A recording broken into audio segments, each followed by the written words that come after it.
smoking. If you want to stop smoking, the best thing where to start is to smoke mindfully. And he says, what do you mean smoke mindfully? I said, well, bring full awareness to this. Stop doing anything else that you're doing, but just, if you're going to smoke, smoke. Don't smoke and talk. Don't smoke and talk on the phone. Don't take a smoke break with other people.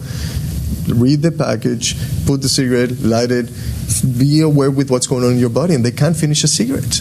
They do this, and they come back and they say, I just couldn't do it. I couldn't finish a cigarette. I didn't like the taste. I didn't like the way it felt. I felt my chest tighten up.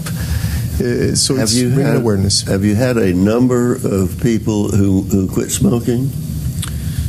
Well, it depends what different stages on their process of change they are, and so these programs help them move along the stages of change. If some people are more farther along, and then yes, it's easier for them to make a jump into stop smoking or staying out of coming back to smoking. I was going to talk about recidivism, whether you do any long-term follow-up to know whether it lasted, whether it worked. Mm-hmm. Because I read that you say here, mind-body medicine is an evidence-based approach to health and wellness, which I take to mean that you can see the results. Is that what that statement means? That it's evidence-based?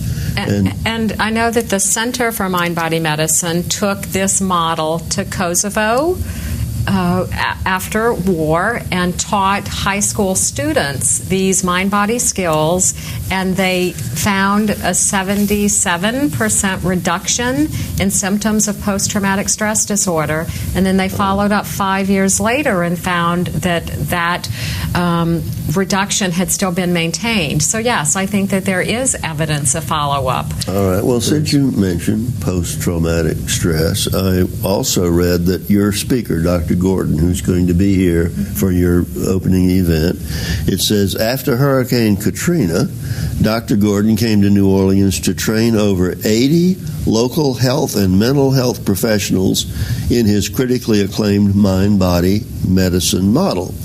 Inspired by the success of the model, a group of graduates from the training program founded the MBCLA, that's your group, dedicated to the teaching, training, research, and promotion of mind-body modalities throughout Louisiana. So let me see if I understand what you're doing.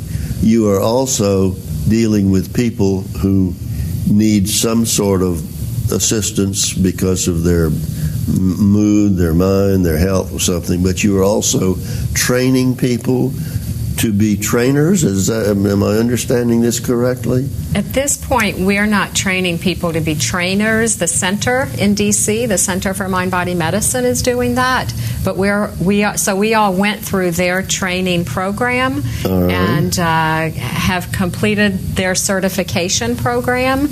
And someday that may be something that we do here. Well, I was just reading where it says that your organization was dedicated to the teaching, training, research, and promotion of mind-body throughout Louisiana. What we do is many of us are involved in offering workshops for healthcare providers. All right. And so formal trainings, so you can become a certified mind-body medicine practitioner, we're not offering that, but we certainly use seminars where people learn how to use these skills in their practices. And how many people do you have in your organization now who are providing these services?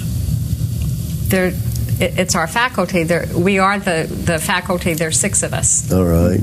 Now, tell me, you are associated with Tulane Medical School. Is that correct?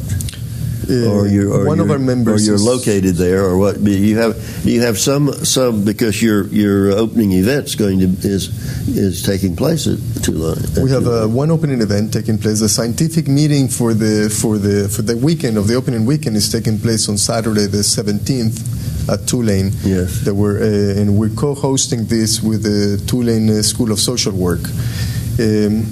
One of our in the spirit of academia and scientific understanding of this and teaching this to providers, one of our members is faculty with Tulane, and I am faculty with LSU School of Medicine. Oh, very so good. we're both bringing to each medical school and to each schools these techniques. And as a member of the faculty at LSU School of Medicine, what are you teaching? I teach the healthcare promotion, part of the healthcare promotion course. I teach these skills for the residents in psychiatry.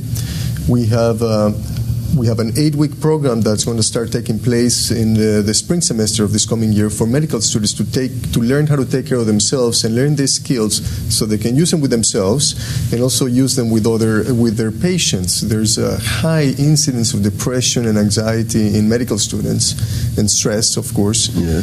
There was a recent national poll that up to 50% of them experience clinical depression and maybe 20% of them suicidal thoughts, but they never look for any help. And that was astonishing for people. And I used to read that the interns, work tremendously long hours, are under great pressure, and so you're saying if they practice the systems that you all offer, that you can relieve that stress. Yes. Is that course at LSU Med School a required course, or it's an elective at this point? It's elective. Yes. And when will that first be offered? The spring semester, so it's going to start in January of this 2010. Right. So at this point, you don't know how many people are going to accept that option. No. We've had in the last couple of years, we've had. Through the healthcare promotion, we've had a show-up of maybe 100 people that come and take an hour and a half to just listen about what MindBody says, the evidence behind it, the science behind it, and to learn a few skills. Right. Pre-exams as well, they invite us to come and give a talk and experiential, and so we've done that through the last couple of years. Well, now, when you are dealing with people under stress to help them relieve that, how does this differ from psychotherapy or other mental therapy procedures? Mm-hmm. I think there's a different approach. I think that psychotherapy, depending on what type of psychotherapy you're practicing, because of course there are many different types of therapy, that most therapies are trying to help people understand more the dynamics of their behavior, whereas I think that this is teaching people practical skills and tools that they can use, and that certainly they're overlapping goals. And I know that if a client comes to me that I may be doing more traditional talk therapy with them, but I am really looking for ways when they're willing to incorporate mind-body skills into sessions, so that typically in the past I may have every now and then used a guided imagery with someone. Well, now I'm using the technique of guided imagery much more often. I may have, for years I've encouraged people to journal as a form of self-expression and self-awareness, but now maybe I've refined the specific ways I recommend journaling. I may incorporate more drawing or movement. What is guided imagery? Guided imagery is a type of directed daydreaming.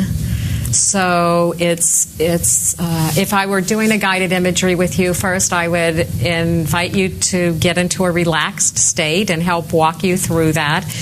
Many people don't even know how to relax. We don't know how to pay attention to deep breathing, where our muscular tension is, or things like that. So I would help you relax, and then I might invite you to imagine a place where you feel safe, real or imaginary. Encourage you to really see yourself just like in a daydream. If you've ever daydreamed about being someplace you'd like to go, how you use your senses, what would you see, what would you smell, what sounds do you hear, and then depending on what the purpose of that particular imagery is, that would determine what would happen next. You can use imagery, say if you're an athlete, you may use imagery to rehearse yourself at the Olympics, succeeding, or as Jose said before, an exam, doing well on the exam. You may use imagery if you're fighting an illness. Pre-surgery, post-surgery. Pre-surgery, post-surgery, to fight your to build your immune system, to fight cancer. Or you may use imagery just to connect with your unconscious mind and your inherent wisdom about how to solve a problem or change some dimension of your life. And where do the people come from who eventually come for your services, and how long do they stay in order to get some results. Well, our particular model that we were taught through the Center for Mind-Body Medicine is an 8 to 12-week skills group. And that's almost like how I describe it as like a food tasting at a restaurant, where every week you come to this group and learn a different mind-body skill. Because